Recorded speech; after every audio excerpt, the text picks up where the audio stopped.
The broadcast is now starting. All attendees are in listen-only mode. Good morning, everybody. Thank you for attending on short notice.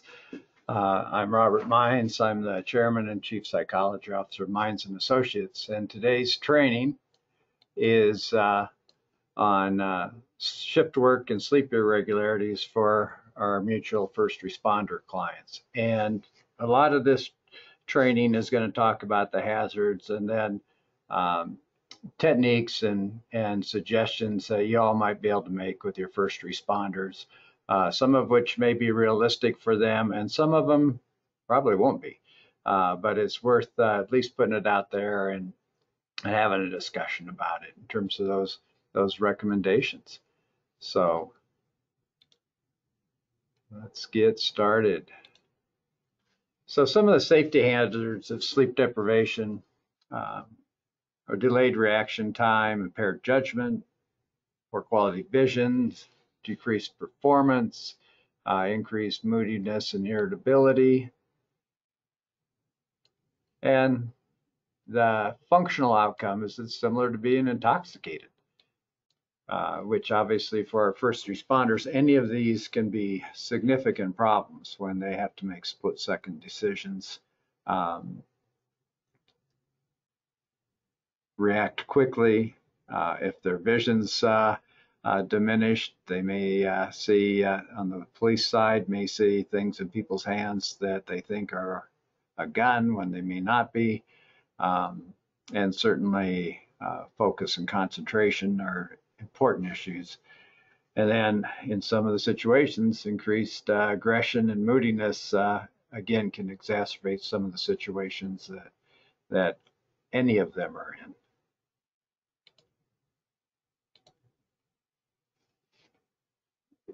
Their lives and safety are certainly implicated in the shift work that all of our first responders do.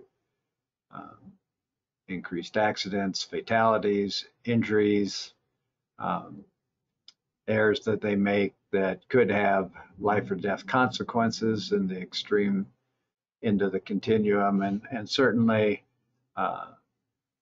absenteeism can become a problem, for some of the first responder groups as well.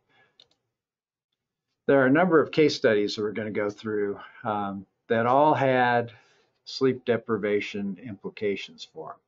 And the first one was the Exxon Valdez disaster that most of us know about. And in that case, the crew had been on a 22-hour shift loading the oil onto the Exxon Valdez before it took off. And the third mate had fallen asleep while piloting the ship and didn't wake up in time to get it back into the shipping lanes. And the report on the investigation was that the third mate had only had a cat nap in the 16 hours leading up to the crash. So many of our first responders also are on long shifts, and if it's a big enough situation, they can easily go from shift to shift without any naps, any breaks.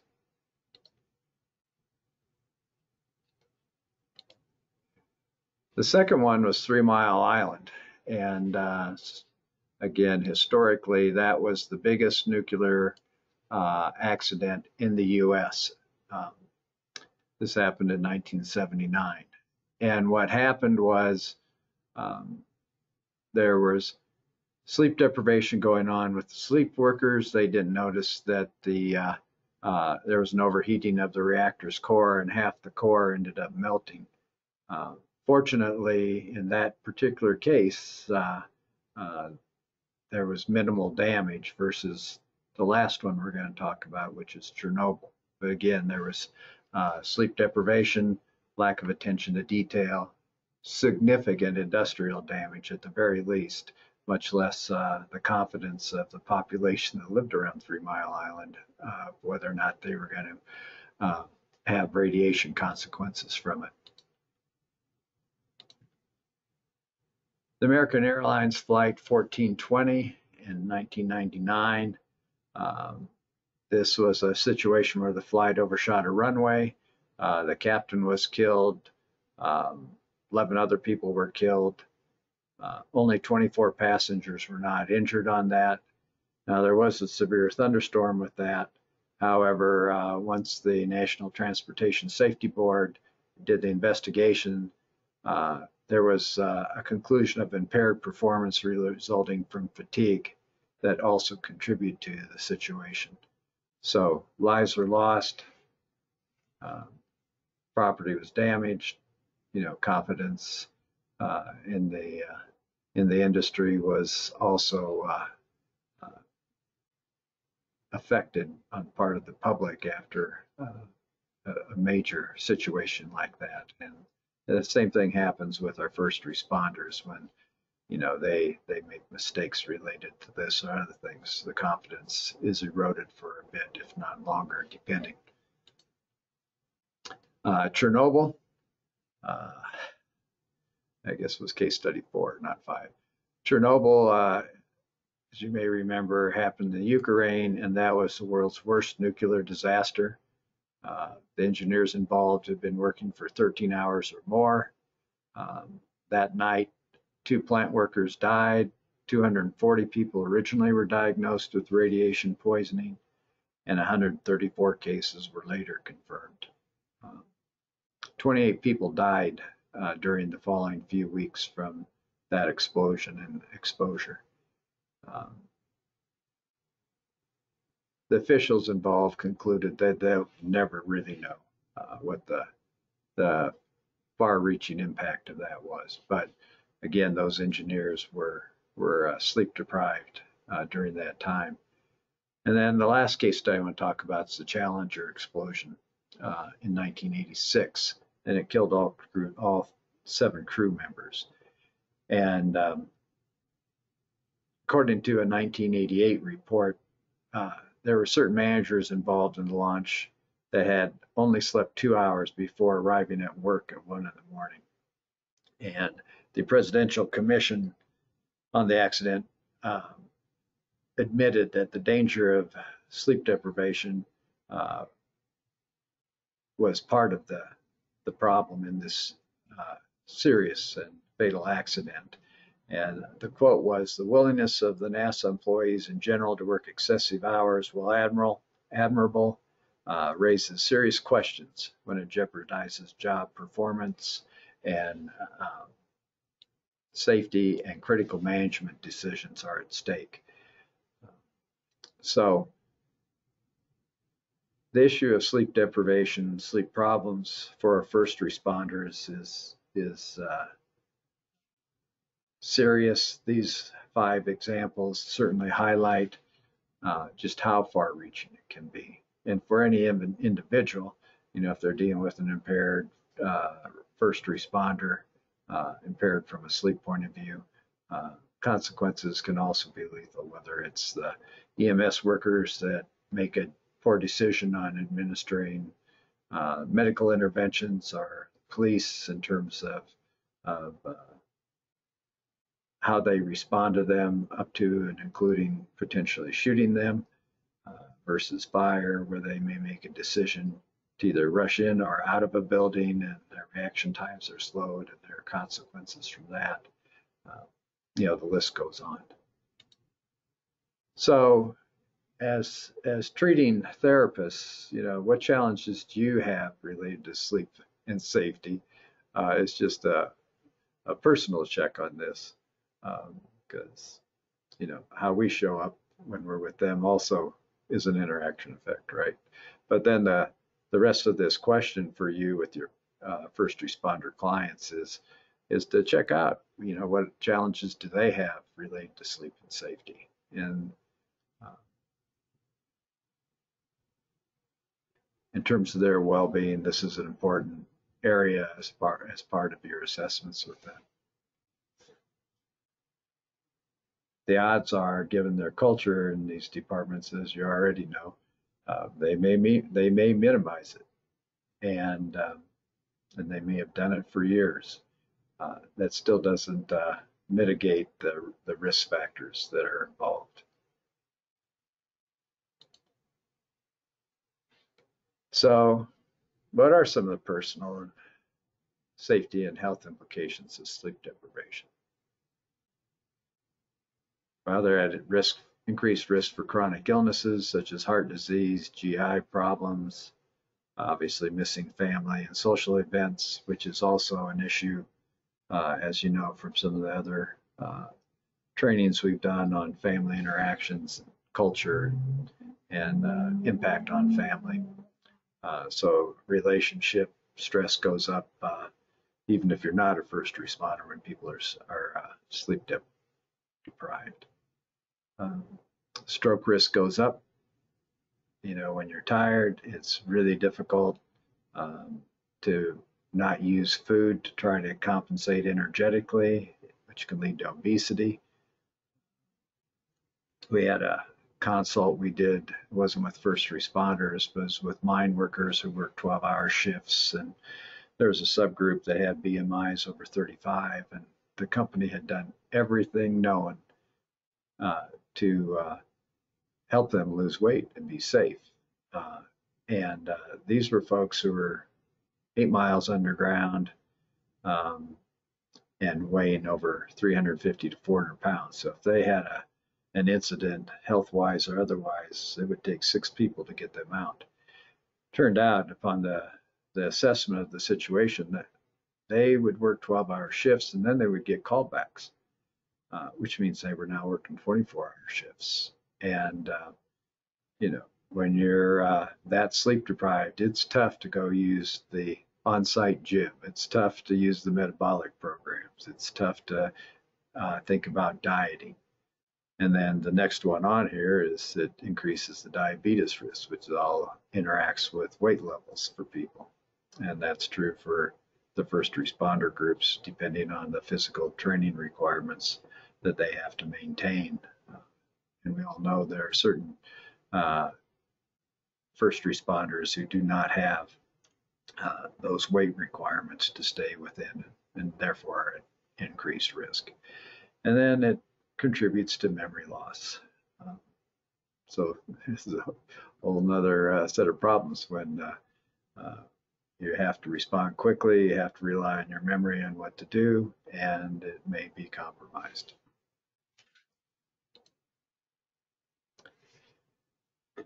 Additional safety implications of sleep deprivation. Yeah, this list just goes on. So damaged bones, increased cancer risk. We already know that the fire first responders have increased cancer risks, and then you add sleep deprivation on top of that. Most of the groups are at risk for cardiovascular problems. Sleep deprivation can do heart damage um, and have an impact there. Um, this one's a little dramatic, but it can kill you. Obviously, if you get in a fatal accident or you have a stroke that kills you, things like that. Relationally, lack of sleep diminishes sex drive, which can cause other problems in the marriages. Uh, Depression is associated with lack of sleep.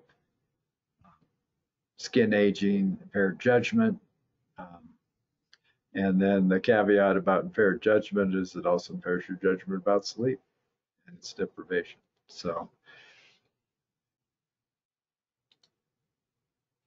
some safety tips that may be helpful for you to provide them. And like I say, there's going to be a couple on here that are going to go, you know, I can't do that. But these, you know, are just basically self-assessment things, you know, increased blinking and yawning, irritability or restlessness, drifting off on daydreams, certainly missing detail. If it's really extreme trouble keeping their heads up, drifting into other lanes or pathways, and all except dispatch, the other three groups all have vehicles they're driving, as we all know. And they may, if they're that tired, they may drift themselves into another lane or pathway other vehicles. There are a number of medications that they need to be aware of that can cause interact with sleep deprivation.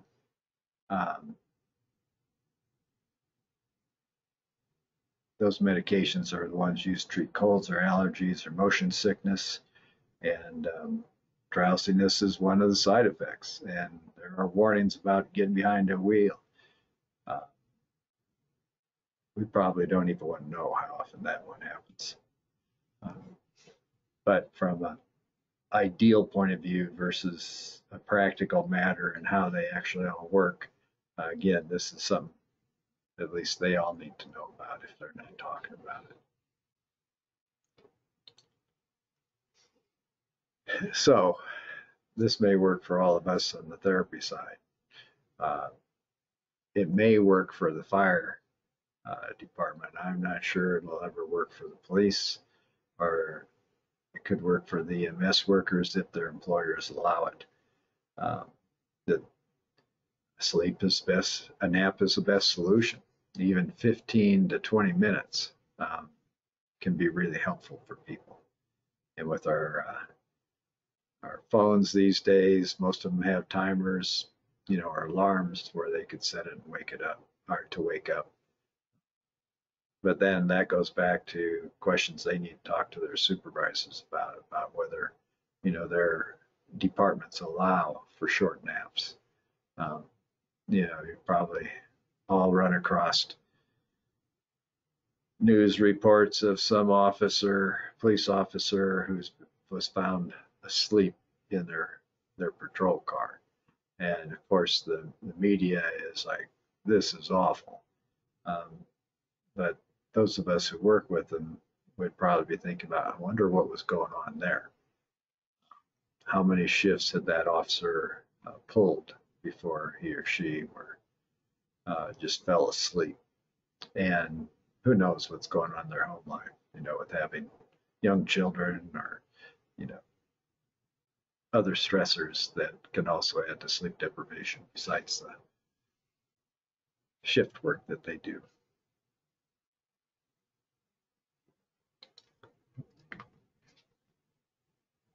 So there's a few myths that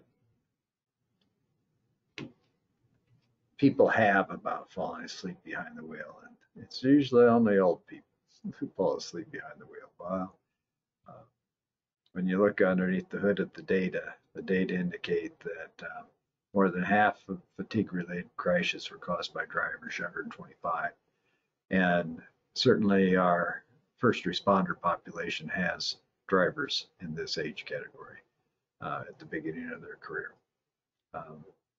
And then given the higher incidence of men in the first responder groups than women, men are at higher risk, people with sleeping disorders, adults with children, and then our first responders who are doing shift work. All are implicated at higher risk than others. So working a night shift, increases your risk by 6 times. If they're rotating shifts, and you may work with departments that do that, it seriously disrupts sleep cycles. And if any of them are working more than 60 hours a week, they may show up with fatigued driving as well.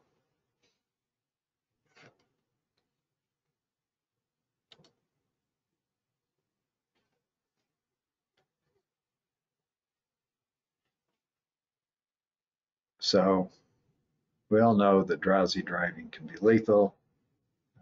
There are a significant number of police reported crashes and more than 1,500 deaths a year in the general population. How many of those are first responders wasn't available in this particular report, but it is worth keeping that in the back of your mind, that in addition to all the other dangers our first responders face every day when they go out on the job, there are these hidden dangers related to fatigue and sleep deprivation while they're driving.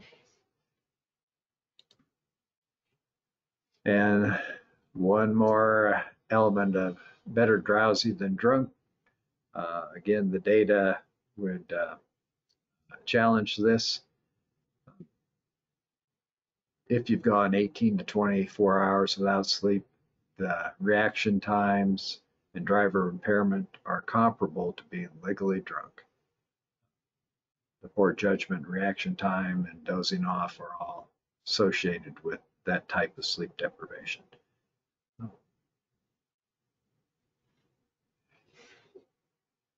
So why are these myths important to be able to refute for our first responders? Is that, those are operating assumptions that they have to help them justify what they're doing, when in fact their assumptions are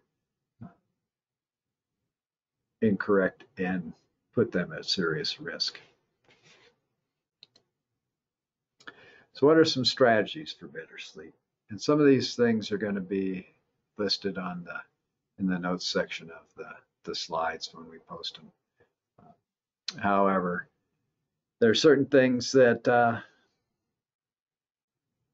it's good to have in your toolkit when they're asking you about this. So there are things like avoiding long commutes and extended hours.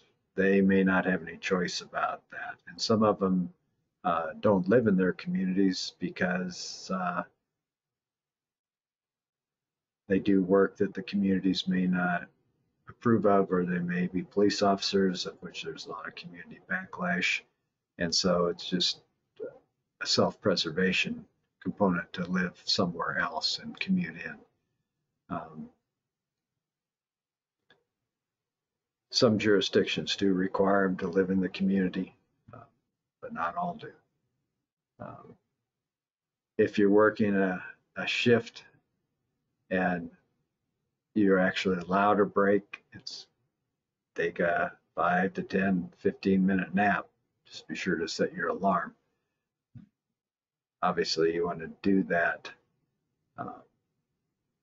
in a way that won't create personnel performance issues with the employer. So they need to check that out.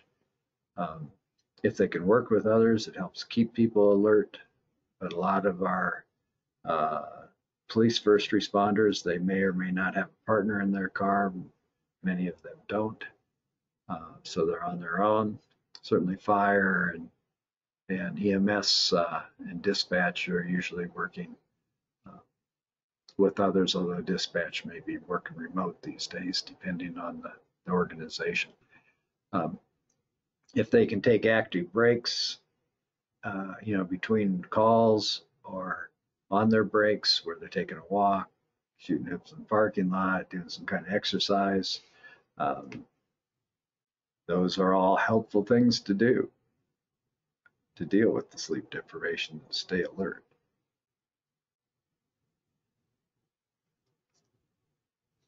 Caffeinated beverages are another option up to a point. Coffee, teas, if they can stay away from colas with sugar. Obviously, there are other problems that happen from that, and there are other problems that happen from the diet drinks. So if they can keep it to those that actually are going to cause the least amount of damage and may even have some health benefits in terms of green tea. And the coffee lobby says there's lots of benefits from coffee these days too. Have to double check those for yourselves before you make those recommendations, but they certainly do help maintain alertness, and there's lots of performance literature that caffeine does enhance performance on physical activities and things like long distance running, weightlifting, and things like that. If they have to do paperwork, usually they're stuck at the end of a shift doing that. And so those are usually what they would consider more tedious and boring tasks. The idea is not to leave them, but most of them, that particular recommendation isn't going to be too useful to them because that's just not how their workflows go. Certainly encouraging them to talk to other colleagues who work these shifts, see what their strategies are, assuming they're legal and not health damaging. because we certainly have industries that we all work with, like truck drivers who may engage in amphetamine use, and certainly healthcare workers. I mean, there's a lot of shift workers that engage in amphetamine, so you probably want to assess for that when they talk about their strategies, because that could cause other problems, especially if they get in an accident. They do for-cause testing, and then they're implicated for probably misuse of amphetamines as well with their employer.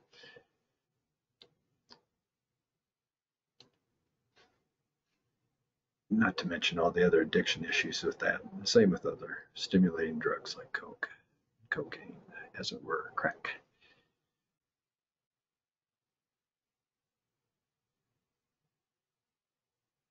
So think about these strategies, think about these ideas for them. They do need to check out their policies on MAPS, their employer's policies. A few more strategies. If you work rotating shifts, if your clients work rotating shifts, they should check with the manager of that shift to see if the new shift can start later than the last shift. So in essence, they're rotating clockwise. So if they work a 3 to 11, the next shift would be better to be 11 to 7 than 7 to 3 in terms of adjustments for their biorhythms. It's not as big of a jump. You just think about just a subtle change we have each year on daylight savings time, where it just changes an hour, and how many people have adjustment issues related to that. Another strategy is to get outdoors once they wake up, get outside, sit in the sun, take a walk in the sun. We have biological clocks that are cued that it's time to be alert when we're out in the sunshine. So they may need to get, if they're always working a night shift, and they're trying to sleep at 7 a.m. or 9 a.m., we'll talk about those things versus the 3 to 11 shift. There are challenges with that. So if they do have to sleep during the day and they're asking you for help with this, wear dark glasses to block out most of the sun on the way home. Keep to the same bedtime and wake up time schedule even on the weekends. Eliminate noise and light from your sleep environment as best you can, so using eye masks and earplugs. And so, for some first responders, this may be really difficult because they're hypervigilant. Police, in particular, may not buy any of the mask or sleep plug piece because they want to know if somebody breaks in their house. The fire crews and EMS crews, dispatch individuals, they may be able to do that unless they're on call. So there's a whole other set of challenges for them if they can't wear good sleep masks and earplugs. Certainly avoiding caffeinated beverages and foods close to bedtime. And this is another tricky one, avoiding alcohol. Part of the problems with alcohol is you may get drowsy and fall asleep initially, but tolerance increases and then usage increases, and then it becomes a sleep disturbance issue, as we all know from our clients who use too much alcohol. Their sleep environment, these are practical issues for your first responders who do shift work. Obviously having a comfortable bed and bedroom, putting in blackout shades, sleep masks. Again, sleeping in a cool environment. There's enough research that suggests people do better in cool environments when they sleep than when it's too hot. And then obviously doing what you can to make the environment quiet, in addition to actually dulling your own hearing and vision during sleep. So, this is stuff everybody knows, but it's not stuff everybody does. So one things that we know is that regular exercise, and many of our first responders do exercise regularly, and it does help with sleep.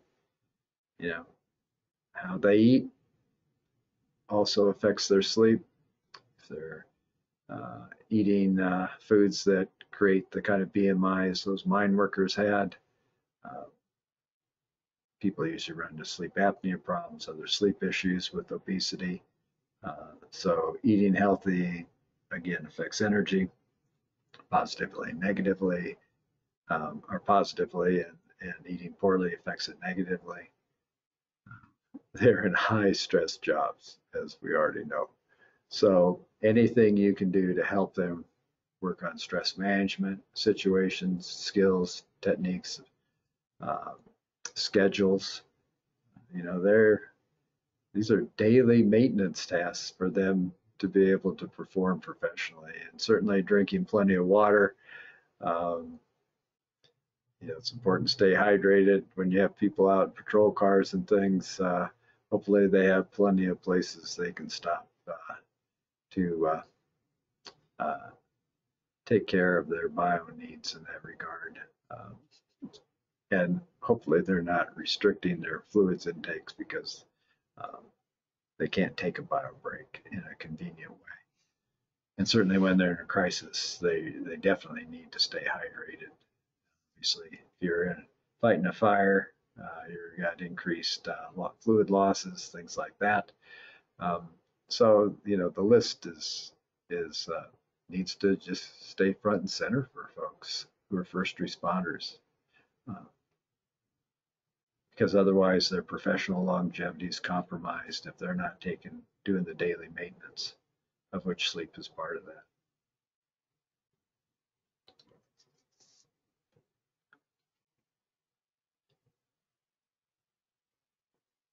All right, final thoughts. So, helping your first responders determine a structured schedule that works for them and their family will be important. The details of this include specifics about what their exercise plan is and when they're going to do it. It can't be these platitudes like on that last slide. Well, these are all important areas. Let's get down to the specifics. The specifics of their meal plan are important. How does their partner and their spouse, if they have one, uh, how do they support the meal plan? How do they support the exercise? And how do they all support the sleep pattern?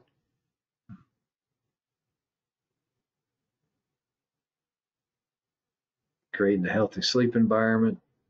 Does their home life, are they involved? Are they engaged? And are they on board with, with that? And then however they can go about, if your assessment on their sleep as it relates to their other functioning and why they're there to see you is, clinically and therapeutically, how do you help them work toward eliminating at least one unhealthy behavior if they're not ready to uh, do an overhaul and tackle a number of them? And, you've worked with first responders and have an idea of how skillful they are at minimizing distress and minimizing symptoms. Uh, and so leading them through those processes and encouraging them through those processes in a way that um, works in the context of their given department's culture is going to be part of the art.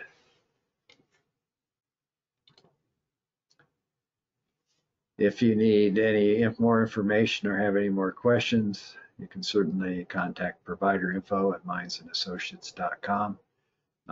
Like I said, we will post this webinar and the slides so that you have them as resources. And as always, we appreciate all the good work that you do on behalf of our mutual first responder clients. Keep up the good work, stay safe, and thank you for attending, listening, thinking about how you apply this information. Have a great day. Bye.